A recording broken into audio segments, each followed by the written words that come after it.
If you analyze business data, and especially if you perform any kind of simulation, it's useful to know about the Poisson distribution. In this movie, I will describe the characteristics of that distribution and also show you how to use it in Excel. The Poisson distribution uses an average called lambda, and it determines the amount of time between events occurring. So for example, if you have customers that arrive on average every 7 minutes, then this is what the curve would look like given that your data is distributed according to the Poisson distribution. To show what that looks like in Excel, I will switch over to our workbook. I've switched over to Excel, and my sample file is 0404 Poisson, and you can find that in the Chapter 4 folder of the exercise files collection. And this distribution is called the Poisson distribution because it was created, or at least discovered, by a French mathematician by the name of Poisson.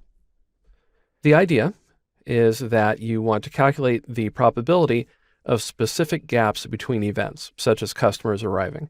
I've already set up a worksheet with a number of values and also my mean, or lambda, which is 7. You can see that in cell E1.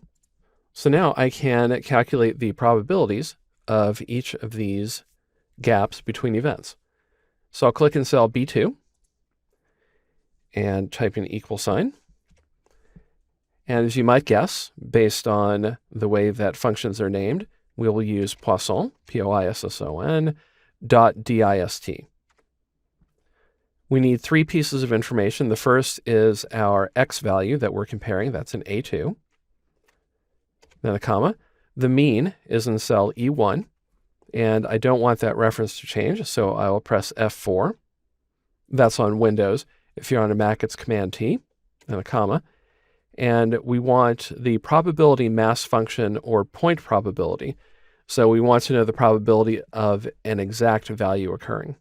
So I will use the down arrow key to move to highlight false, press tab, right parentheses, and enter. So we can see that the probability of a customer arriving at the same time as another customer is very low. So it's less than 1/100%. We can now create the same calculation for the other values in my list. So I will click cell B2 and then move my mouse pointer over the bottom right corner of the cell and double click the fill handle. And there we see the probability.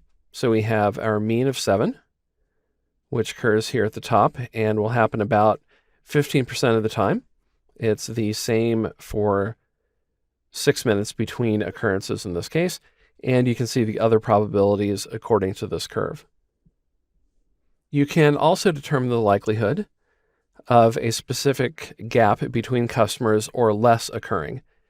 And to do that, all you need to do is change the last argument from false, which will give you the point probability, to true, which gives you the cumulative probability. So if I make sure that B2 is selected, I can double click it, and then I will edit the last value, or the last argument, from false to true, enter. I get the same value because I'm only looking at 0, and then I will click cell B2, double click the fill handle, and there we see the probability. So as you can see, it's rare that we will get values between 0 and 5. Those will happen about a quarter of the time. And then up to 10, because remember, our average is 7, we have a probability cumulatively of 0.9. And then as we get further out, the values get closer and closer to 1. 2 final things to note about the Poisson distribution. The first is that it only deals with whole numbers, so you won't get any decimals in there. And secondly, you can think of it as the inverse of the exponential function. Remember, when we used the exponential function, we needed to divide 1 by lambda. In the Poisson distribution, we use lambda by itself.